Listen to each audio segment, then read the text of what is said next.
ప్రణవం యొక్క విశిష్టత.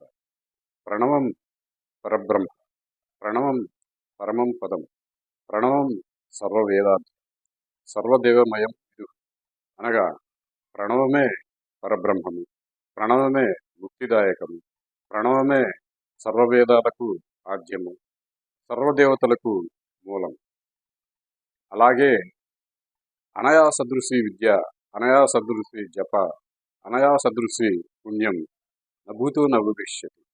అనగా ఓంకారానికి మించినటువంటి విద్య లేదు, జపం లేదు, పుణ్యం లేదు.